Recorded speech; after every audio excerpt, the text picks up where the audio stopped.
Today on InvestTalk, we look at what is driving gold prices higher once again. Then we look at the mixed market today. And I also answer questions about LULU, Bitcoin, Vital Farms, and more. And at the end, I look at the impact of tariffs and deportations on the home building industry. This is InvestTalk, independent thinking, shared success.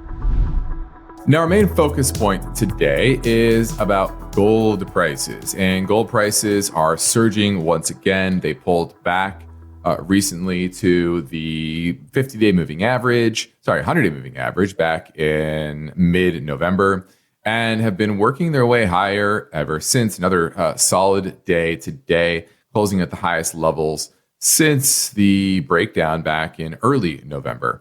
But overall, it's still an uptrend. And another catalyst for the recent move is the Syria, the situation in Syria, where there is potential for geopolitical tensions to escalate with the fall of the Assad regime. And when you have major powers within a region fall, there becomes a power vacuum, and that makes the next order of effects become more uncertain. And when uncertainty increases, you typically have a flight to safe haven assets like gold. So you certainly saw that. But on top of that geopolitical uncertainty, you also have stimulus out of China. And you saw copper futures rise on the back of this. And that's really the main story here. Yes, it's geopolitical tensions. That is still likely a part of the reason, certainly a catalyst near term. And new Trump administration and new head of intelligence like Tulsi Gabbard and others within the new administration that may have a different view on how to handle these problems around the world. That creates more uncertainty. So I don't want to downplay that. That's certainly a factor. But probably a bigger factor is what's happening out of China. And what's happening here is that leaders are starting to change their stance on monetary policy to, quote, moderately loose from prudent. And this is the first time they've done this in 14 years. And they're preparing to hold their annual meeting this month to lay out the economic agenda for 2025. And authorities said, quote, they need to strengthen extraordinary counter-cyclical adjustments and vigorously boost consumption, improve investment efficiency, and expand domestic demand in all directions. In all directions. That's a strong statement right there. And China last adopted this moderately loose policy stance in 2008. So think about that. Think about how bad the global economy was then. And that's a similar type of feeling they have about their economy today. Maybe not the global economy, at least their economy. And they kept that moderately loose stance until late 2010. Okay. So this is the first time China's leadership had added the word more to its description of its proactive fiscal policy since the COVID downturn in 2020. So it's adding things to its statements that align with more crisis periods. Okay, so it just shows you the mindset that they are in. And they suggest that they need to boost demand, especially consumption, and it would be a big priority in the coming year. They need supply chain upgrades. They need innovation as well, but that comes second to creating consumption demand. Now, how are they going to do this? We still don't know, but you can see that they've kind of put a floor to the economy, and they're going to throw different stimulus packages at their economy in order to spin them out of a deflationary environment that they're in. And if you look at the November numbers, prices dropped 0.6% from October to November. So they are in deflation. And that certainly is an untenable situation. Their producer price index declined 2.5% year over year. And that continues a 2-year-long run of falling prices coming out of their factories. And it just shows you that they have too much capacity. to produce. And why I highlight this is because there are the two major central banks in the world are our Federal Reserve and the Bank of China. And they both have very strong influence on two different asset classes. Here in the United States, strong influence on equities. Why? Because when they produce dollars that go into the system, most dollars flow into the US markets. Okay. And so if there's excess dollars laying around, those tend to find their way into equities.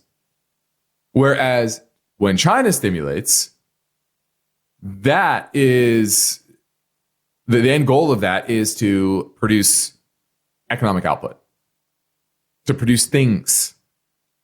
And that tends to flow into the commodity markets. And so gold is up because of, yes, geopolitical tensions, but also because of the stimulus package coming out of China. And like I said, they put a floor there. And that is likely to feed into other commodities as well, like you've seen with copper.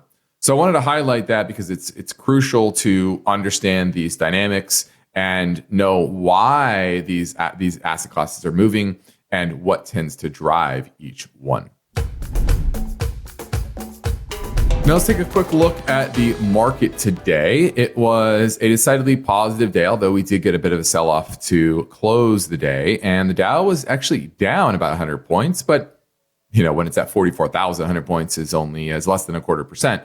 The S&P, though, that was up nearly 1%, 0.82% on the day, 49 points. And the NASDAQ, that was the big winner, up a 1.77%, up 347 points. And if you look at the heat map, you had Google up 5.5% on the day, a follow through from their potential breakthrough in quantum computing. NVIDIA up 3%, Amazon up 2.3%. Apple was the weakest of the Mag 7, down about 0.5% there. You had kind of a mixed bag elsewhere, though, and that's why you had the Dow down, the S&P up modestly, and really was strength out of the NASDAQ. Tesla was up nearly 6% on the day. Broadcom up 6.6%. So certainly big tech has had a nice little run here over the past couple of weeks as we head into the year end. And that's not unexpected. When certain parts of the market are up, they tend to stay up until the new year, as people don't want to take profits into year end and pay those taxes. And so there's often that the reason why things that are up tend to stay up and things that are down tend to get pushed down, because that's the area that you can take those tax losses for this year. So that was the market so far this week. There we go. Hey guys, great show. Question about Berkshire Hathaway, the B class. If I'm doing my math right, it seems like it's down about almost 6% in the last 2 weeks. Wondering if this is the result of Buffett selling some of the stock. It seems like in the mornings there's a lot of volume and then it drops down. If you could give me a clue on this, I'd appreciate it. Thank you. Well, it's pulled back. I don't think this is anything out of the ordinary. It's just pulled back to almost its 100-day moving average, which it did back in October. The volume each day, it tends to be light, and then it picks up near the close, which is normal. That is most stocks. There's a lot of volume early, not a lot midday, and then there's a lot of volume into the close. So that's not atypical. I wouldn't read too much into it, to be honest with you. This is in the insurance business, and interest rates have come down a little bit recently. So that's certainly not hurting and helping their business. It's a diversified business as well. It's not just insurance. You're talking about, they have energy assets. They obviously have railroad. They have finance, apparel, manufactured flooring, et cetera. So, it's kind of a diversified conglomerate there. Analysts' expectations for earnings this year are coming down a bit. So, that could be a reason where the expectations for fourth quarter earnings are coming in, are expected to be lighter than they were just a few weeks ago. So that could be part of it as well. Frankly, nothing really to read into it, to be honest with you. Just as a normal pullback. Thanks for the call. From time to time, we get questions submitted via our YouTube channel in the comments section. So let's get into one of those questions now. Nicholas Collins says, I was wondering if you could take a look at Lululemon. I've been holding it since its recent dip, and I'm considering trimming it. It's a solid business. The annual earnings are growing consistently, and they have a good profitability, management effectiveness. It just seems to be a little overvalued at the moment. It would be nice to hear your professional opinion. Thanks for everything you do. Let's go take a look at Lulu. And you know what? This is one of those ones that got away from us. We were looking at it down around 260 and just never pulled the trigger. Now it's at 400 at the close today. So starting $15 per share next year at $400 stock. That's a high 20s multiple. I don't really see that a major issue. Now it is into some resistance here from a technical perspective. This is where it kind of broke down around this $400 level and powered lower, and so it's probably going to find some hesitancy here, shall we say, and some resistance. So don't be surprised at that. But besides that, I really see no reason why you want to cut this. To be honest with you, trimming it maybe, yeah, like you said, maybe trimming it. But it's a good business. It's just into some resistance. Probably it's need to consolidate sideways for a little while. Trimming it maybe, but that's about it. It's still, like you said, a very well-run business and one that got away from us at least. Let's keep things going and play a question that came in earlier from Michigan. Hey, Justin and Luke. Love the show. Paul from Michigan here. I'm looking for a mid-cap value ETF, and I came across WisdomTree U.S. Value Fund, WTV. The expense ratio seems low, or I guess reasonable for an actively managed fund. It's 5 stars on Morningstar, A on FactSet, has a lot of energy, financials, industrials in it. So it's looking pretty good. Just calling to see what you think of it. If you don't like this one, how can I find a better mid-cap value ETF? So I'll be listening for the answer on the podcast. Thanks a lot, guys. Bye-bye. Yeah, 12 basis points is the expense ratio, and that is pretty inexpensive for an active ETF. You're correct. This is it's investing exactly as its title, which is important that you match those up. Just because it says it's one thing doesn't mean it always is invested that way. But this one is. It is certainly a mid cap value. All U.S. stocks, so no foreign exposure there. 23% in financials, that's solid. 15% consumer discretionary. Technology at a 14%. Industrials at about 14%.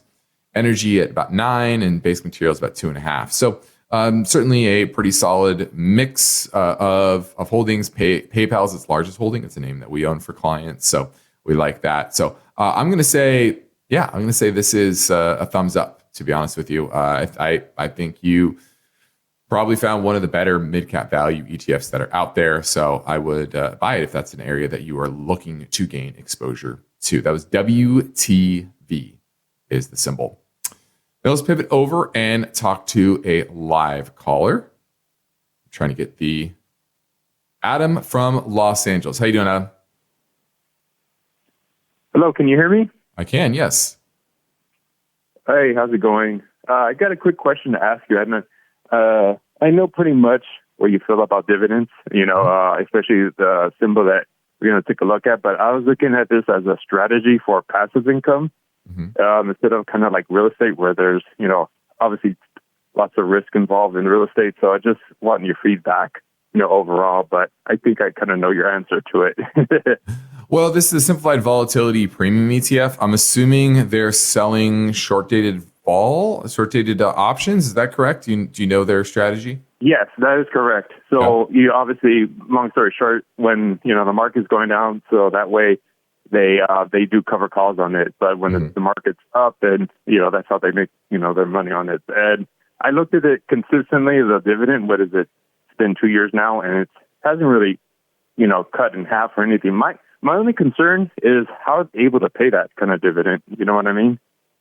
Well, it's going down in value, right? So on all of these, you don't want to look at the dividend, right? You want to look at the performance. What's the performance? What is the after the dividend after the price decline, right? Because this came out back in 2021. It was trading around $25 per share. It went up to about $28 per share. Now it's at about $22 per share. So this year-to-date performance, 10.5%. What is the broad market doing? If you're talking, most indexes are up 20% plus, right? So it's underperforming that. Last year, it was up 22%. That is, I can't remember exactly what this is SVOL is the symbol.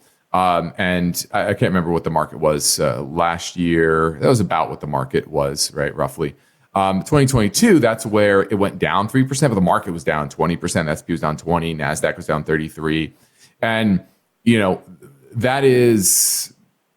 that's where it really where it shines, right? Is you're only losing 3% when the market is really taking you on the chin. And it's naturally that's the best year it's had over the 3 years that it's been in existence.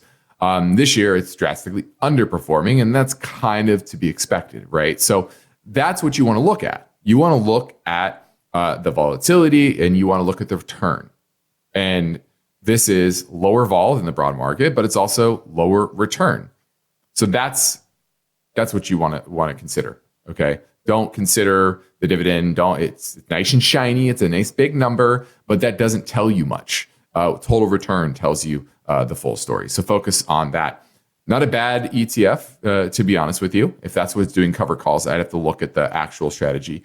72 basis points as an expense ratio. That's a bit high though, in my book. So I would look out there for other cover call ETFs that probably charge you less. Gentlemen, I'm looking at a company. This is actually Brett Shred calling from California. I want to get into some type of a farm company that raises pasture-raised eggs. It's healthy food. I'm looking at a company called VITL Farms, VITL. It just looks like they have a pretty good cash flow. It looks like they seem like a good, solid, investable company. I just wanted to get your expertise and see what you think about this company. I bought a small portion, and I'm thinking about adding on. Thank you very much. All right, looking at VITL Farms, they produce and sell pasture-raised organic eggs, butter, and ghee in Texas and Missouri. And this is a brand that I actually buy their eggs, and they make some pretty good eggs, and they've been growing. And the market cap now $1.7 billion. Earnings back in 2019 were only 6 cents per share.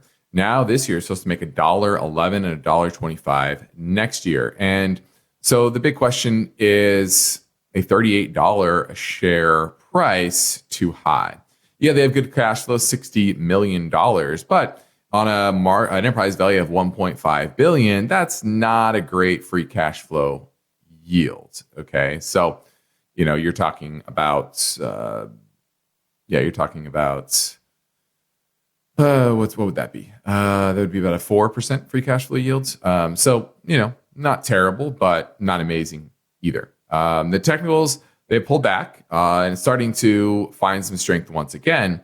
And the big question is that cash flow going to reaccelerate higher? And if it does, then I think that's reasonable. But yeah, it's still a bit expensive. But if you're looking for exposure here and more of a secular grower, this is this is kind of the only game in town in this space as a public company. And so I don't dislike it. Obviously, I like their products. It is a bit expensive though, and earnings and sales growth are slowing down next year. And so that would be my big worry, is that this would find some multiple contraction, which kind of started back in July. And I would want to see this, though, break above the October high. If it can't break above that, then this is now in a downtrend, right? You saw a low back in September. It rallied into late October and then made a new lower low in November and still hasn't broken above that October high. So until it does, this is in a downtrend. And that means that there's multiple contraction as you see sales decelerate into next year. So I would have it on the sidelines until I get a better setup technically for VITL Farms. Thanks for the call. Let's take another live call. David from San Jose looking at BITX. BITX. Do you own it or looking to buy it?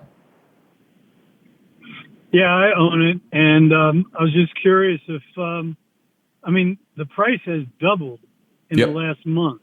Yeah. Which I just kind of accidentally found it, really. I mean, I haven't heard anything about this. And it's, like I said, it's doubled in 30 days. Mm-hmm. And I was wondering what your opinion is of holding on to this and, or taking my profits and running. Thanks.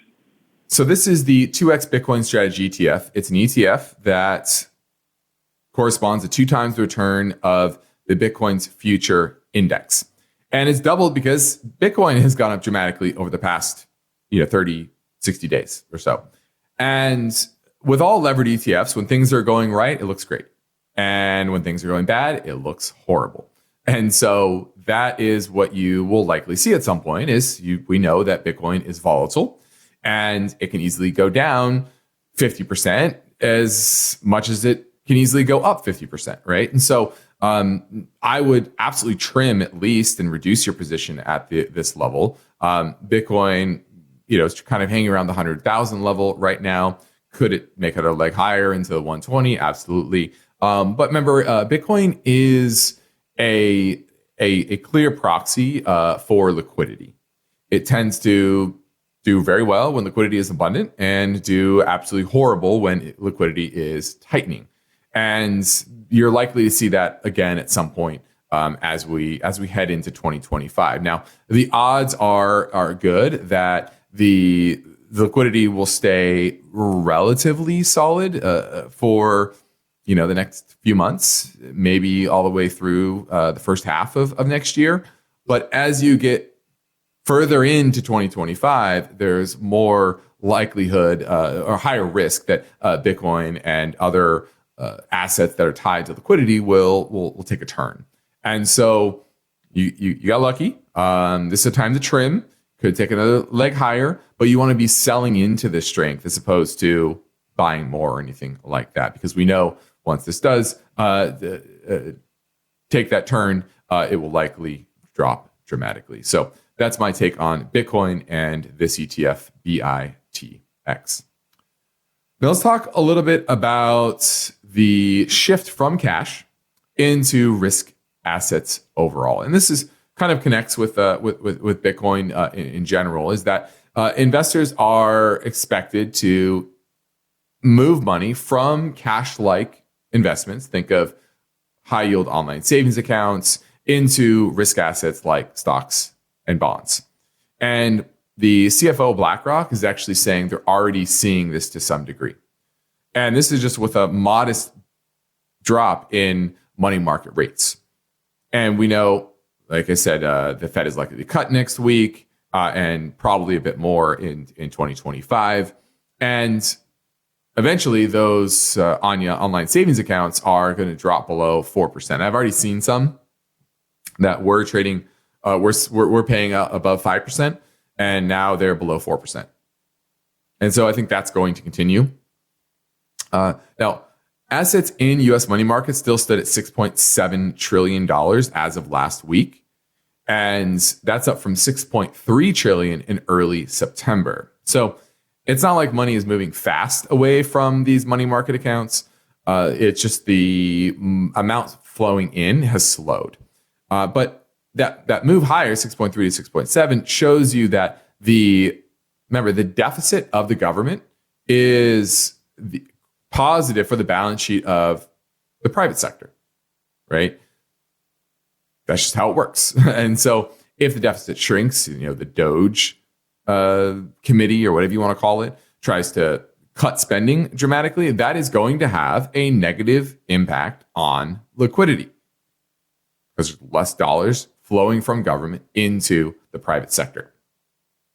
But overall, what that does tell you, though, there's still a lot of dry powder out there. Okay. And that's why I don't see a major drop in risk assets like equities, because consumer balance sheets remain relatively solid, not just equity in their homes. That 6.7 trillion doesn't even talk about equity in their homes. Doesn't talk about their 401ks and investment accounts that have gone up dramatically. Okay, so there's just a lot of dry powder for, if there's a layoff or things aren't as rosy as they were for various reasons. There's still a lot of assets out there to be liquefied.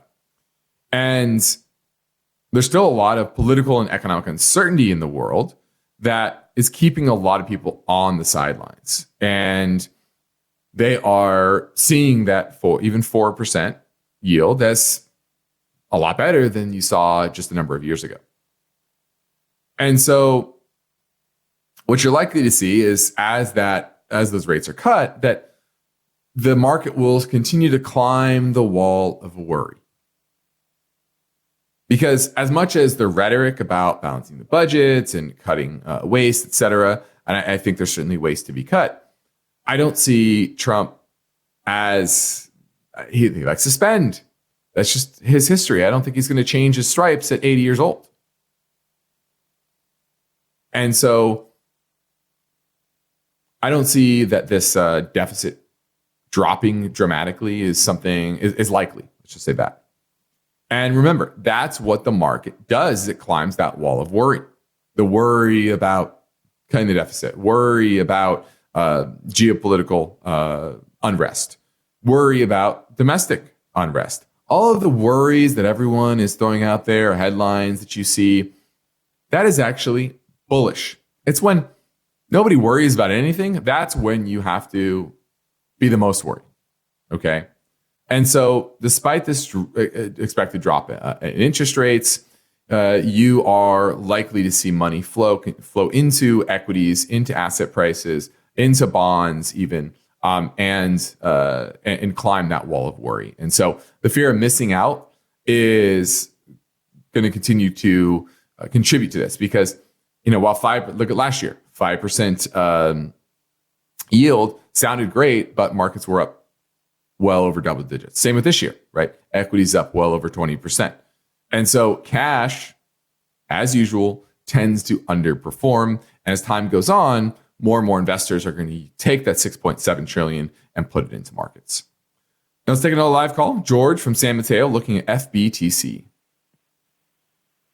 Yes, I'd like to ask about FBTC, Frank, Baker, Tom, Charlie. Okay. So is this another Bitcoin ETF, I'm assuming? Yes, it's a Fidelity Investments Bitcoin ETF. Okay. I'm assuming there's a bunch of spot Bitcoin ETFs out there. Is that what's just following the price of Bitcoin? It does, yes. Okay. So 25 basis point expense ratio. I'm not sure how that compares to the other Bitcoin ETFs out there. I'd have to take a look at that. But this goes back to what I just said a few minutes ago. I think Bitcoin near term probably is relatively bullish because of the liquidity dynamics in the markets. But if, say, inflation reaccelerates next year and the Fed has to try to tighten policy, maybe accelerate QT, maybe raise interest rates again, maybe the Treasury issues more longer-dated securities that pulls liquidity out of the market. These are all factors that can tighten liquidity. That's what Bitcoin is. It is simply a proxy for liquidity in the markets. So when this goes up, liquidity is relatively abundant. And right now, it is. And is likely to be so, be the case until at least through the first month of next year, through January, and maybe even through the first half of next year. Still a lot to be figured out with the new administration. But I have no reason why you don't want to continue to hold this, at least in the short term. Okay. Do you think this could be a good for a long-term investment in an IRA? Well, if you want exposure to Bitcoin, this is not a bad ETF. Like I said, I don't know how it compares to some of the other ones that are out there. Let me take a look here. I always look at it with IBIT. Let's see that's the iShares Bitcoin Trust ETF. Let me see what that expense ratio is. There we go. Sometimes my computer doesn't want to operate. There we go. Yeah, 12 basis points for IBIT. So I would rather own an iShares, IBIT, than this one because you're just getting lower expense ratio. You're getting the exact same thing, but lower expense ratio. Okay, great. Okay. Thanks for the call. Thank you very much, Justin. No problem. Now, we love live calls, and here comes John from Wisconsin looking at WMMVY. Can you tell me more about this? Yeah, Justin. This is Walmex. It's the Walmart of Mexico, Walmart de Mexico. Okay. And their financials look good, pretty comparable to the Walmart of America, but it seems like faster growth rate, solid balance sheet, and just a much cheaper valuation. So curious on your thoughts here. I don't own it, but I've been watching it for a little while, and it's been pretty beat up. Yeah, there's the dollar's gotten stronger compared to Mexico currency, and so the peso, and that's part of it. There's also some political problems down in Mexico, as there usually is. So, but I think this is a great opportunity here if you want exposure to the Mexican economy. There's obviously worries about the tariffs, but I think that the Trump administration will soon find out that the Mexican manufacturing base and young workforce and really vibrant economy is vital to so much that we do here in America, from building homes to manufacturing cars and all the things that go into a lot of finished products here in the United States. And so I think that this fear is overblown, and you would want to gain exposure at these levels to Mexico. And this is, with Walmart, obviously one of the better ways for that. So I'm going to give this one a thumbs up. Thank you. No problem. Thanks for the call. Now, you probably noticed we are answering questions submitted via our YouTube channel. So let's get to one of those right now. Pakistan Don says, longtime listener and big fan, Academy Sports ASO is down and looks like a fair price, maybe around $80. Seems to have good cash flow. Your thoughts? ASO, this is a name that went public back in 2000. What was this? All the way back here. 2020, during the pandemic.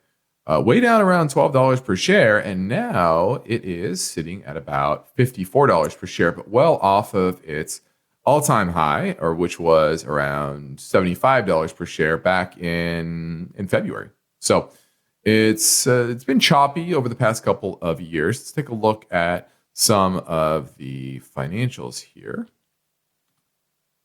And they operate 282 stores across 18 states, primarily in southern U.S. Earnings peaked out at $7.70 in 2023, but earnings this year are supposed to be down to $5.96, and estimates continue to come down. So, that's a bit of a worry, is that estimate trends are negative. Let's take a look at the valuation and those cash flows that he talks about. $430 million, in free cash flow, and it's been trending lower, though. It peaked out at about $1 billion in April of 2021, but still 430. It's been kind of steady around the 400 mark for a couple of years now. So that's a positive that it's kind of leveled out here. And on a enterprise value of about $3.8 billion, that's about a 10% free cash flow yield. Return equity around 23. And, I don't mind this. If it can maintain this cash flow, it's earning its enterprise value in less than 10 years. I think that's a fantastic business. It's buying back shares with that free cash flow. It's paying a dividend, and the dividend can certainly go up from here. So I'm going to give ASO a thumbs up. Thanks for the call. Now, lastly, let's touch on the housing industry and the impact of potentially deportation as well as tariffs. And there's a city in Texas that's been growing dramatically, McKinney, Texas, and it is one of the country's fastest growing cities. And they import a lot of labor from abroad, as well as lumber and steel. And many of the home builders within that community are worried, including the mayor. And undocumented workers make up an estimated 13% of the construction industry widely. And that's more than twice the overall workforce. Okay, so roughly about 6% of our workforce is undocumented in the construction industry. That's 13%. Okay. And you're talking about in places like Texas, here in California, New Jersey, District of Columbia. In those areas, immigrants make up more than half of the construction trade workers. So that's just broadly immigrants. But you can see that deportation could have a large impact on this industry. And then tariffs, which President-elect Trump is proposing a 25% tariff on Canada and Mexico, would increase the cost of those construction materials. About 7.3% of home building materials are imported, mainly lumber that's used to frame buildings, and that usually comes from Canada. Now there's currently a tariff of 14.5%. So if you bump that up to 25, you're talking about roughly a 10% increase in the cost of lumber. And about a quarter of America's $43 billion of imported iron and steel came from Canada as well as of 2022. Okay, so you're talking about a lot of not just wood, but iron and steel that makes up the raw materials, the main raw materials that go into these homes. In addition, cement. $512 million of cement was imported from Canada in 2022 and $254 million from Mexico. So you look at a company like Cemex, that's been down, peaked out around $9 per share back in February, and now is at $5 and trending lower. And so it's certainly going to hurt companies like that. And then gypsum. It's imported from both of those countries, and it's already jumped 50% in price since 2020. That would also, and that's what goes into drywall. So those are the main inputs, right? You're talking about wood, cement, drywall, steel. These are the things that go into home building, as well as the undocumented workers. And so I think this is probably going to be the industry that has the most to lose from higher tariffs and major deportation. I'm Justin Klein. This completes another investment program. Thank you for listening. We encourage you to tell your friends and family about our free podcast downloads, which you can find anytime at iTunes, Spotify, Google Play. And be sure to rate and review on iTunes as well. Remember, we can help you better understand your portfolio dynamics and calculate your investor risk number by heading over to InvestTalk.com and clicking the portfolio review button. This is a free and confidential service. Now, if you haven't optimized the potential of your 401k, we can also help with that. You can also start over at InvestTalk.com. Independent thinking, shared success. This is InvestTalk. Good night.